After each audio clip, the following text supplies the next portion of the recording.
ils vont régler ça normalement. Ça y est, c'est bon. Apparemment, ça passe. Voilà. Donc maintenant, ça Bon, devrait être rétabli. Voilà. Bonsoir à tout le monde. Donc j'accueille Alain bon, Benalla. bonsoir. Vous n'avez pas pu entendre ce qui a été Je suis dit. chez Donc nous moi. parlions de l'Ukraine. Voilà. Donc là, je pense que le son devrait passer maintenant. Donc Alain, bonsoir. On parlait de l'Ukraine. Qu'est-ce qui est en train de se passer? C'est vraiment trouble la situation. Donc il y a une intervention de Poutine des forces russes, c'est ça, sur la Crimée, avec 2000 hommes qui ont été, voilà, qui sont intervenus apparemment dans la capitale à la demande du gouvernement de Crimée. D'abord, on ne sait pas officiellement, on n'a pas vu un soldat russe On en n'a rien. Crimée.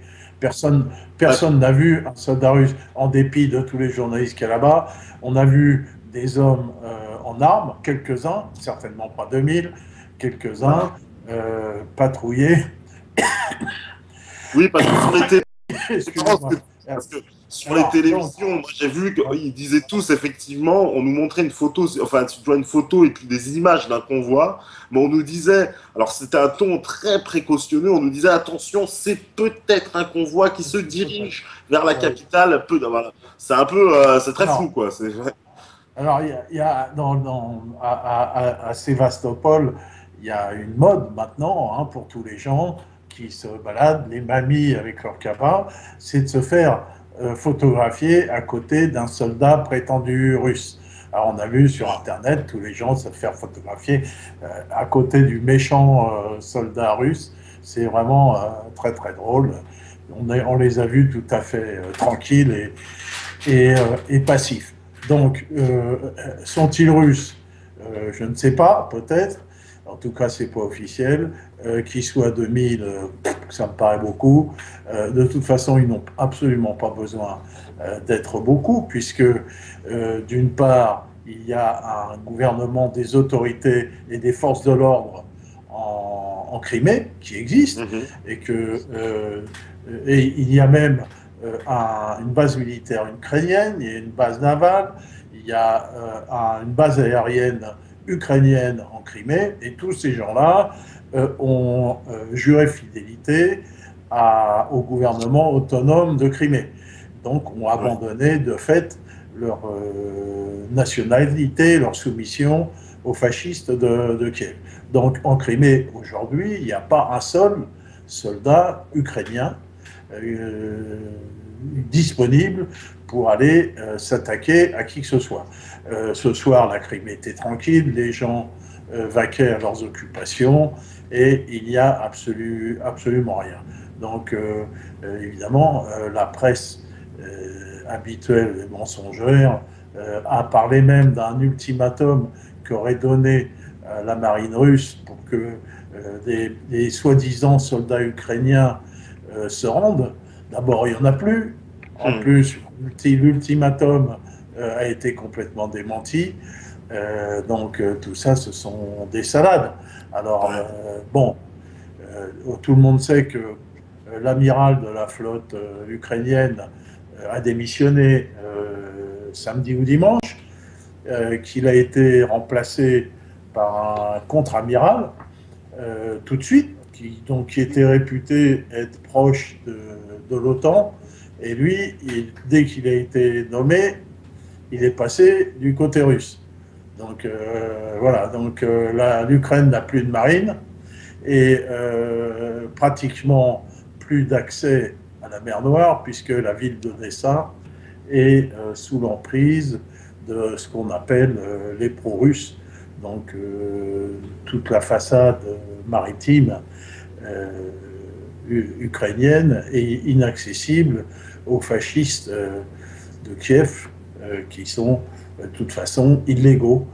Hein, voilà. Alors, qu'est-ce qu'il y a encore d'autre comme information intéressante Bah, et comme ouais. Il y a ce pas mal de soir? questions, hein, C'est Alain, parce qu'on nous dit, c'est vrai, oui, on voit des drapeaux russes partout, un peu, ça signifie quoi? Parce que ça, on a vu oui, beaucoup d'images comme ça, c'est vrai, les gens défilent avec les drapeaux russes.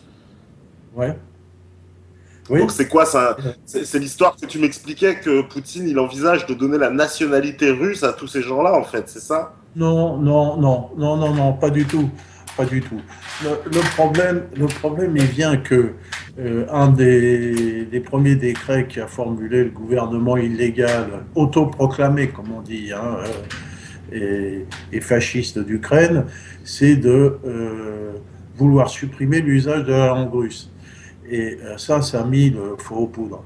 Et donc, en Ukraine, où théoriquement la double nationalité est interdite et punie de 10 ans de prison, mais on s'est aperçu que beaucoup d'oligarques ukrainiens possédaient des doubles nationalités, soit britanniques, françaises, polonaises et israéliennes. Donc en fait, ils ne peuvent pas appliquer cette histoire. Donc les gens manifestent avec le drapeau russe. Cette manifestation est un peu ambiguë, parce que officiellement, c'est pour dire nous, on veut continuer à parler russe, et finalement, on peut se poser la question si ils ne réclament pas, par le fait, la nationalité russe. C'est quand même surprenant, évidemment, d'avoir vu ces gens arborer des drapeaux d'un autre pays, hein, c'est clair. Bien qu'on en a vu d'autres, hein, on a vu de l'Ukraine soviétique, c'est-à-dire rouge et bleu avec la faucille et le marteau, hein, et on a vu aussi que tous ces gens, vous pouvez regarder des images, arborent un ruban orange et noir à la boutonnière. Voilà. Alors, qu'est-ce que veut dire ce ruban orange et noir à la boutonnière? Ce ruban est un peu similaire pour nous au bleuet ou aux Britanniques au coquelicot, c'est-à-dire c'est un ruban de souvenir de la Grande Guerre patriotique contre le nazisme. Donc ils montrent par là qu'ils sont opposés aux nazis de Kiev. Hein, voilà.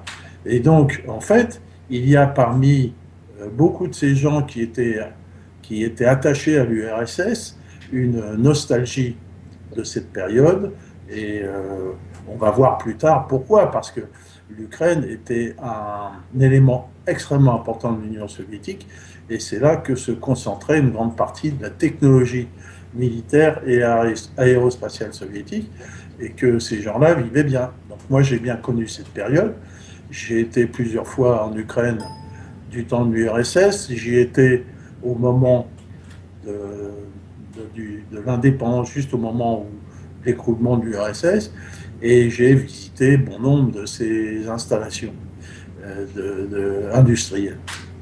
Voilà. Alors, est-ce que j'ai répondu?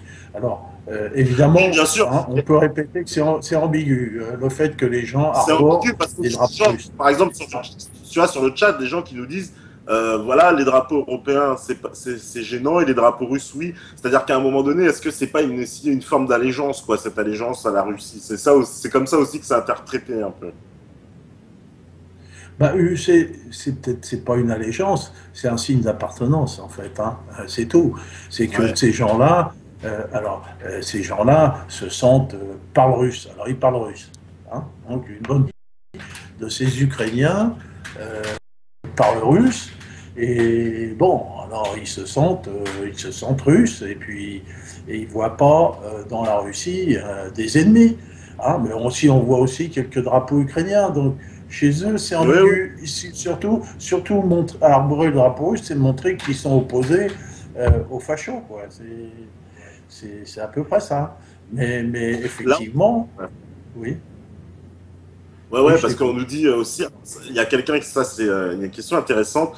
On nous dit tu sais, il nous en avait parlé, Thierry, des militaires israéliens qui avaient été arrêtés lors des manifestations, parce que apparemment, c'est vrai que la police a tiré. En fait, il y a eu des tirs sur les gens à Kiev, et c'est ce qui a vraiment déclenché le feu aux poudres avec pour faire partir Yanukovych. Bon, et ça fait un peu ce qui s'est passé en Côte d'Ivoire, pareil avec les Français, quoi, où les policiers israéliens, enfin là, on sait que des snipers israéliens ont tiré, et, ça a déclenché une émeute incroyable, tu vois, au point que les Français d'ailleurs ont dû quitter la Côte d'Ivoire, quoi.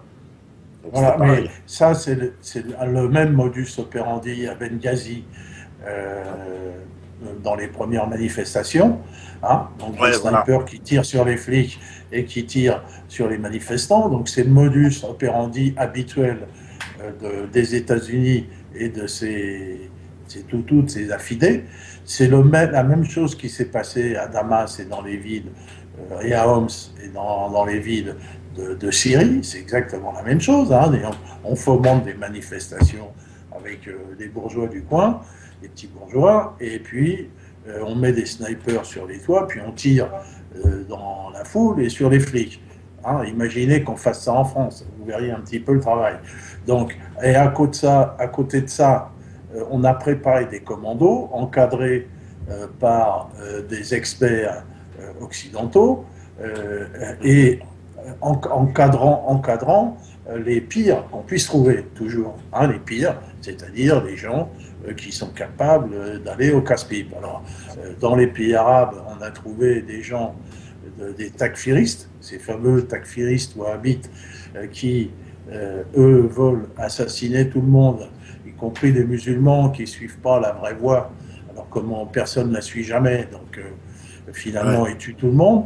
Et en Ukraine, on a trouvé des néo-nazis, puisque c'est un des rares pays aussi, avec les pays baltes, hein, Lettonie, Lituanie, où existent des mouvements néo-nazis et que ces mouvements sont extrêmement violents et ils ont été préalablement formés, là on dit ils ont été formés en Lituanie et en Pologne par des experts de l'OTAN.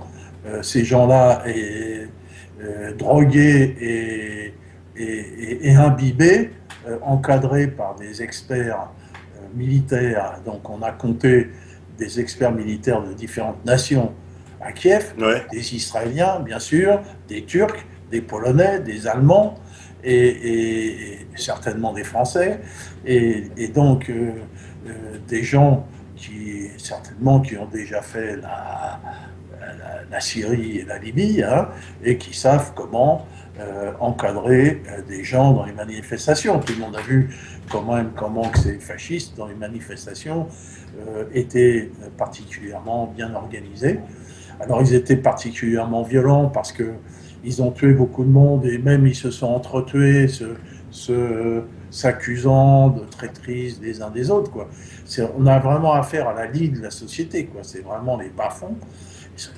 Et on trouve même dans ces gens de l'extrême droite, même pas de l'extrême droite, c'est nazis ukrainiens, des gens qui ont combattu les Russes avec les takfiristes en Tchétchénie.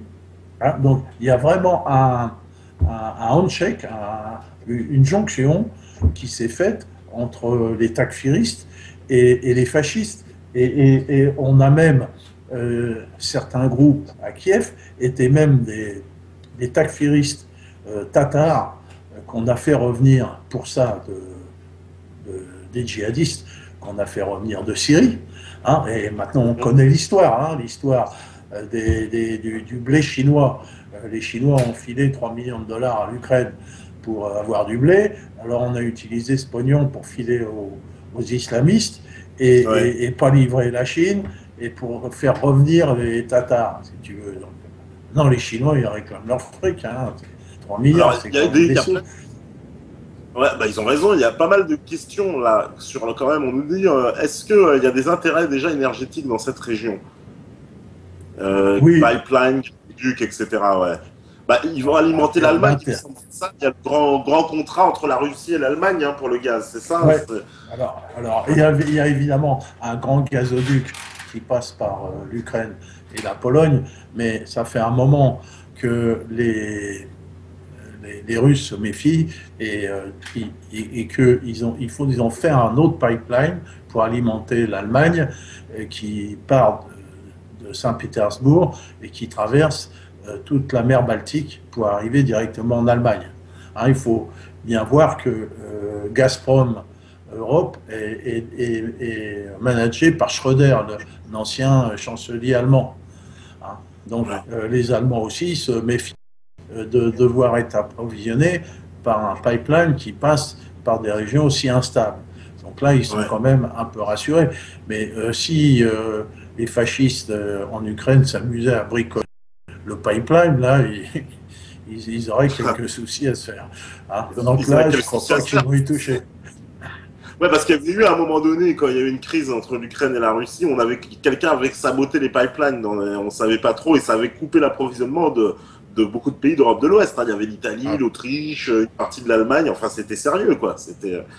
Oui, oui, c'est l'Ukraine qui avait C'est coupé le l'Ukraine qui avait. robinet. Et Ouais. donc, oui, parce qu'il y a eu un moment, si tu veux, un désaccord sur le prix du gaz. Sur le Hein, prix du gaz. quand Yushchenko, la gonzesse au NAT, là, avait pris le pouvoir. Donc, il y avait un désaccord sur le prix du gaz. Et la Russie n'avait aucune raison de faire un prix préférentiel à l'Ukraine. Donc, il a fait le prix de tout le monde. Et les Ukrainiens n'étaient pas contents et donc avaient coupé le robinet. Donc ça avait fait une crise majeure. Voilà. Mais là, effectivement, les fascistes du gouvernement autoproclamé pourraient s'en prendre au pipeline, ce qui donnerait là un prétexte à la Russie d'intervenir. Voilà. Voilà, parce que là, on sent, tu vois, qu'on va dans cette confrontation entre l'OTAN et la Russie, mais est-ce qu'ils vont y aller vraiment? Parce que, tu sais, c'est un peu comme, comment dire, tu sais, comme dans les combats de poids lourds, le premier qui met le coup, il met KO l'autre, quoi. J'ai envie de dire ça, quoi. D'abord, on imagine mal, ou même pas, les États. Je ne parle pas des rigolos de l'Europe. De toute façon, la Ouais. France n'a plus d'armée. Hein. Les mecs, on nous a enlevé notre armée. Donc, qu'est-ce que tu veux qu'on foute? Donc, c'est pas avec ça. On pourrait même pas attaquer la Syrie, même pas l'Algérie, et nous filerait une pâtée en une semaine. Donc, on n'a plus d'armée. Donc, on ne parle plus de la France. Donc, est-ce qu'on peut croire que les États-Unis vont attaquer la Russie alors qu'ils n'ont même pas osé faire passer leurs missiles au-dessus de la flotte russe pour aller bombarder la Syrie? Tu vois, ils sont partis la queue entre les jambes. Alors, aller emmerder l'ours là-haut dans sa tanière, enfin, faut Dans pas sa rêver. tanière, ouais, c'est Et quand même, ouais, jamais voilà. ils font ça. Jamais, Ouais. jamais, jamais, jamais. Donc ceux qui craignent une guerre mondiale, qui se rassurent, jamais ils le font. Ça, c'est clair. C'est pas possible. C'est pas possible. Bah, Donc, ils auraient pas, il s'agit. parce que tu sais, il y a beaucoup de gens qui se demandent ça. Hein. Qu'est-ce que c'est pas justement une façon de nous amener, de nous forcer à nous amener vers une confrontation mondiale, quoi. Enfin, évidemment, tout le monde peut supputer. Non, c'est des Supputer. questions. Hein. Voilà, voilà, c'est des questions. Hein. Oui, oui. Enfin, personnellement, j'y crois pas bien parce que, alors, Ouais. bien évidemment, les États-Unis sont dans une position extrêmement difficile parce que s'ils laissent faire, ça veut dire que leur crédibilité n'existe plus. Hein. Ça n'a plus qu'un tigre de papier, ils vont faire bouh. Et puis, mais bon, ils ont quand même reculé devant la Syrie. Ils ont déjà perdu cette crédibilité. On avait dit, rappelle-toi, hein, que s'ils n'y vont pas, ça veut dire qu'ils sont cuits. On a fait une émission spéciale sur les forces aéronavales des uns et des autres, et on a vu pourquoi. Pourquoi ils n'y ont pas été? Ils n'y ont pas été parce qu'ils n'ont pas l'armement pour y aller. C'est clair, les Américains ont un armement obsolète, classique, hein, bien évidemment. Ils ont des bombes atomiques très dangereuses, mais déclencher le feu atomique, c'est détruire la Terre. Qui va prendre la responsabilité de ça? Donc, ils ne peuvent pas, ils peuvent rien faire, donc c'est clair, c'est rien de chez rien. Donc,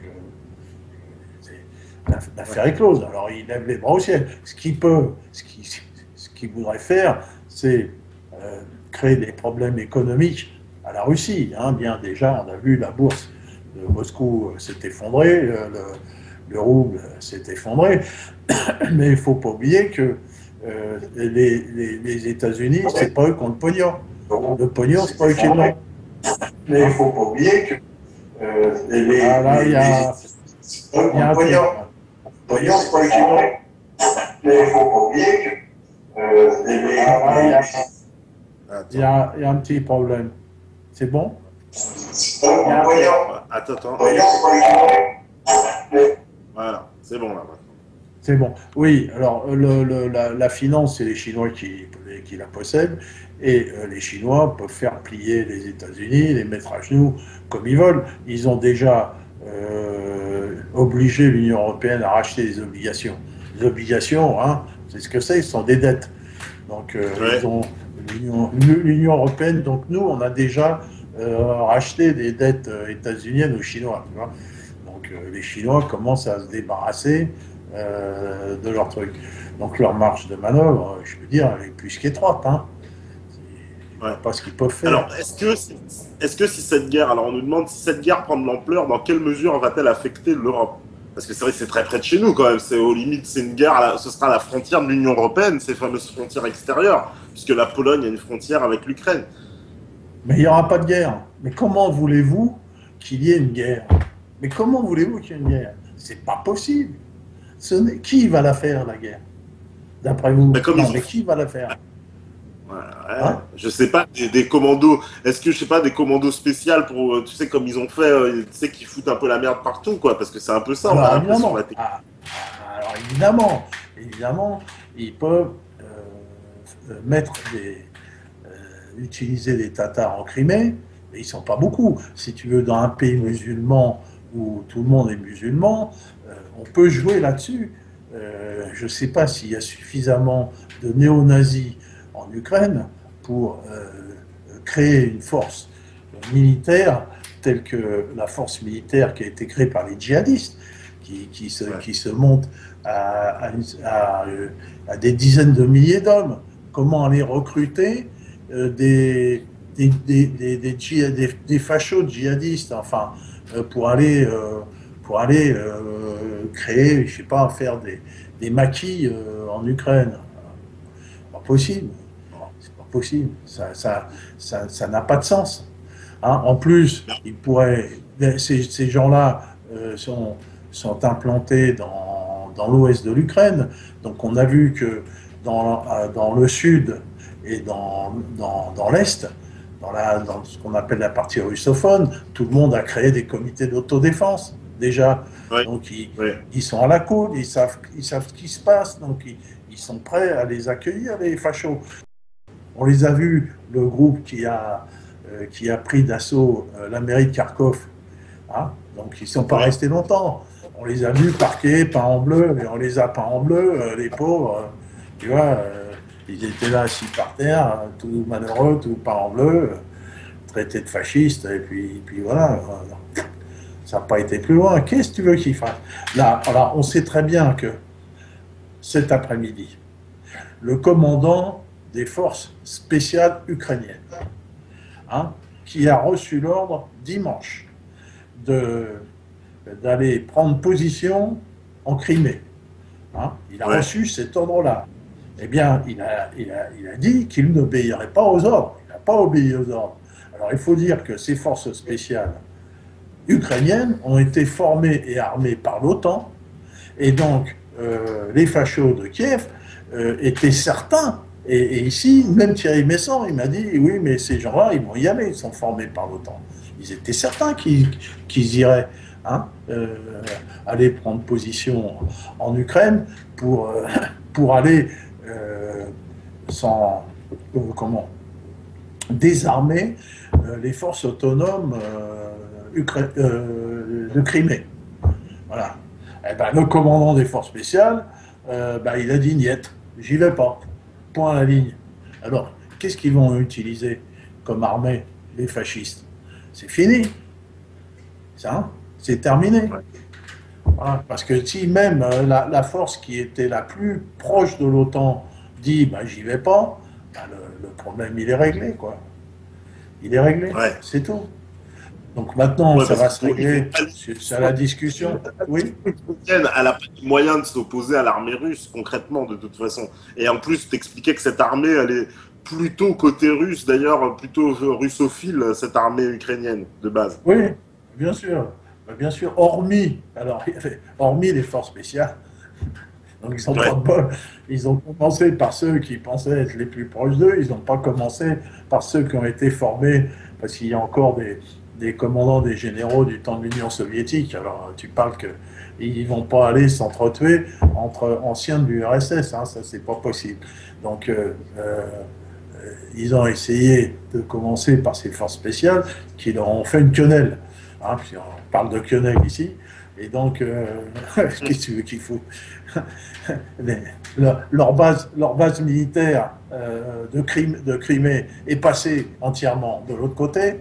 Hein. La base navale est passée de l'autre côté. La base aérienne est passée de l'autre côté.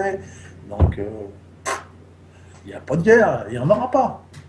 Comment Ouais, voilà, c'est ça. Ouais. On a vu oui, effectivement des défections militaires les unes après les autres. Donc voilà. Parce que c'est vraiment. Alors, ils sont très très. Parce que ce coup d'État, parce que c'est quand même extraordinaire, quoi. Ça s'est fait comme ça, quoi. Il y a eu un coup d'État en un week-end. C'est une spécialité américaine. Oui, bien sûr, mais ça s'est fait en un week-end. Donc, rappelle-toi qu'on avait eu une émission avec Thierry Messant avant, qu'on avait dit ici sur cette antenne que ça se passerait pendant les Jeux de Sochi. Tout le monde savait que ça se passerait pendant les Jeux de Sochi. Ça s'est passé pendant les Jeux de Sochi. Et donc, il est bien évident que les Russes s'attendaient à ça, qu'ils n'ont pas bougé. Ouais. Qu'est-ce que tu veux qu'ils bougent? Ils ont laissé ces gens-là se dévoiler, faire ce qu'ils ont voulu, se mettre dans l'illégalité. Malheureusement, il y a eu des morts. C'est comme ça. Mais tout le monde voit maintenant le grand scandale que c'est que l'utilisation de nazis. Alors c'est quoi ces nazis? En plus, ces nazis, ils sont totalement antisémites. On parlait d'antisémitisme, on accuse Dieudonné d'antisémitisme. Avec sa quenelle, on dit c'est un salut nazi inversé. Enfin, c'est n'importe quoi. Là, t'as des mecs qui font ça, tu vois, devant, hein, et ils mettent sur le t-shirt à mort les Russes et les Juifs. Alors, oui, et puis c'est dans leur statut, là. Ils se revendiquent nazis eux-mêmes, c'est dans leur statut.